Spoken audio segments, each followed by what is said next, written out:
So hey guys, I was cleaning out the shop and I found some spare parts. I thought I'd bring them out here and we'd look at all the differences.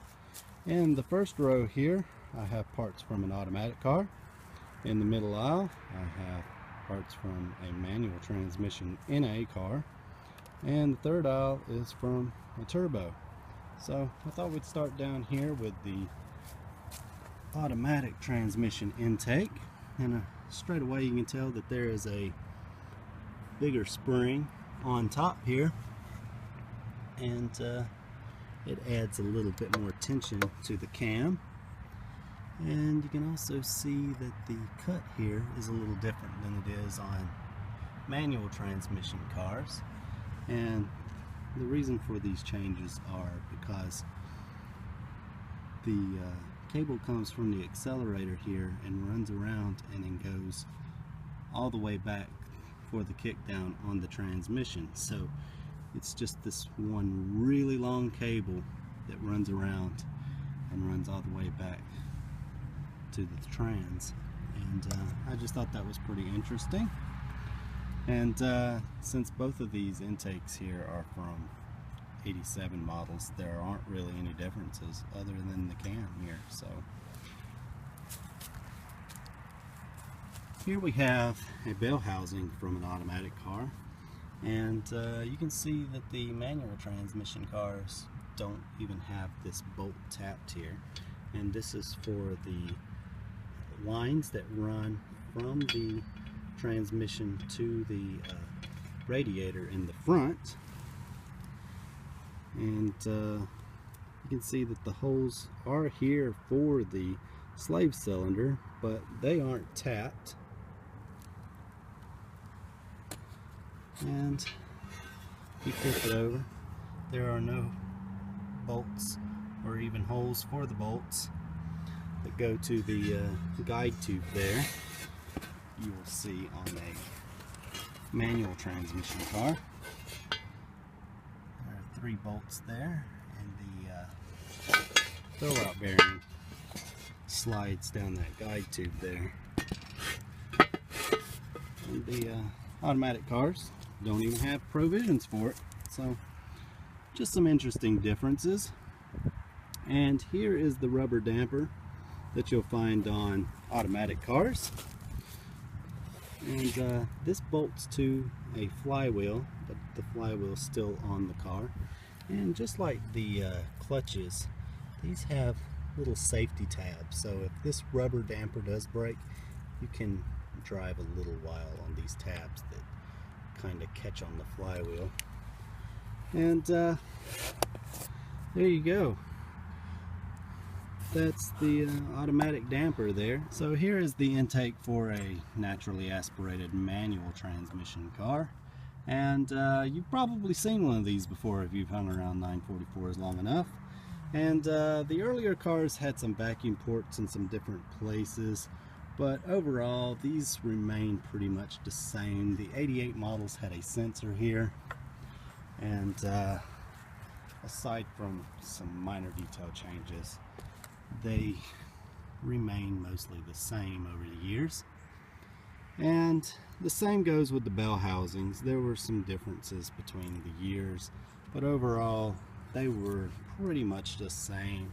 You can see this one here has where a bolt goes, but cars made later than that have a stud there instead.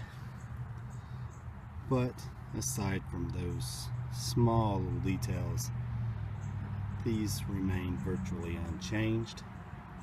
And I also have a late starter here just to show you, and these bolt to all these models here, and will even bolt to an early car. However, if you don't have the shield for the reference sensor, it can cause some starting issues. You can break the starter, you can cause rods to get bent, so it's not really recommended. And here we have the clutch. This is just an example one. It is completely shot, but if you've never seen one, you may find it interesting. This is what the factory put in there with the rubber centers that everyone hates. And if you could get one new, They would be pretty interesting because I really like the feel of these. I've sold some good ones before in the past to people putting them in automatic transmissions and things like that, but I've driven plenty of these with the stock clutch and I like the feel. But sometimes you can get a really good aftermarket clutch that has a very similar feel to this rubber, but they tend to cost a lot of money. That said, here is the pressure plate, and I didn't mention it in my video. I should have, but you need to make sure that this clutch fork is held inside the bell housing so it doesn't come down and smack you in the face when you're removing the bell housing.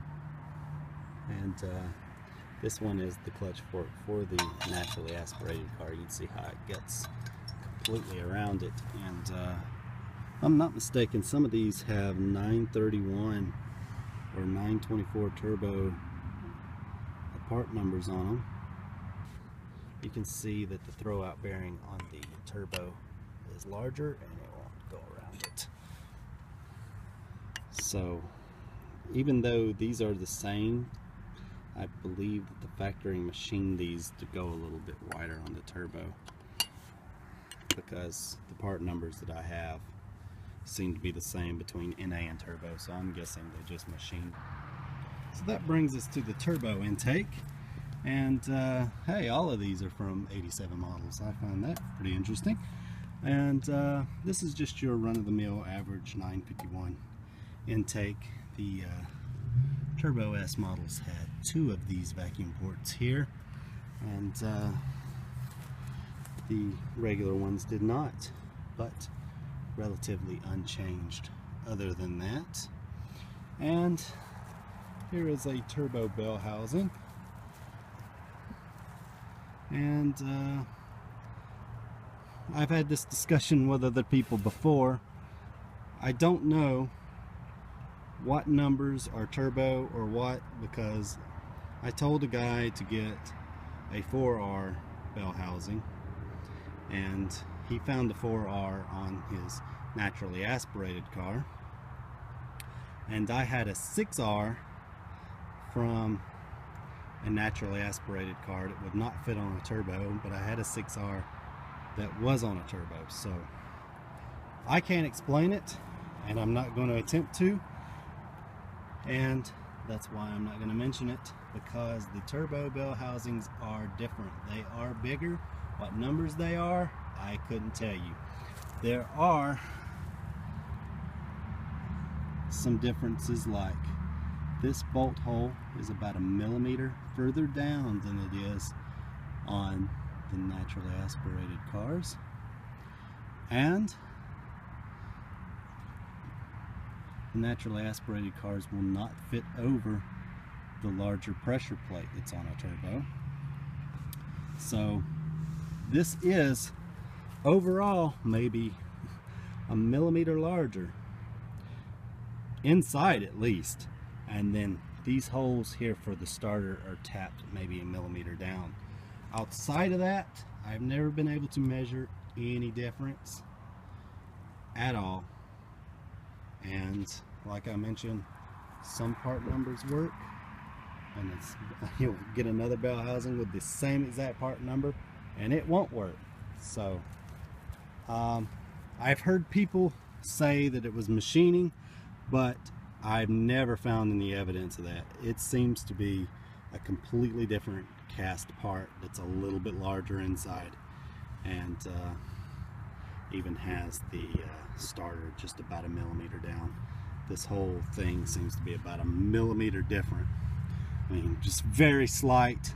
Your eyes won't catch it, but it's there, and that's why I'm not going to try and tell anyone what part numbers are from a turbo. You're just going to have to get one that fits a turbo, and it may take some trial and error if you didn't pull one right off. So here are the pressure plates from a turbo, and like I mentioned, it's bigger. And let's flip this over here.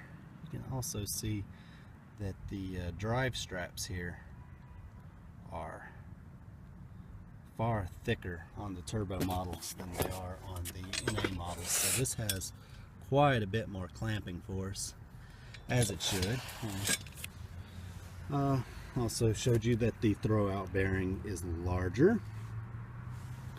And these also have 2 more teeth on the starter ring than the naturally aspirated. I don't have the flywheels out here.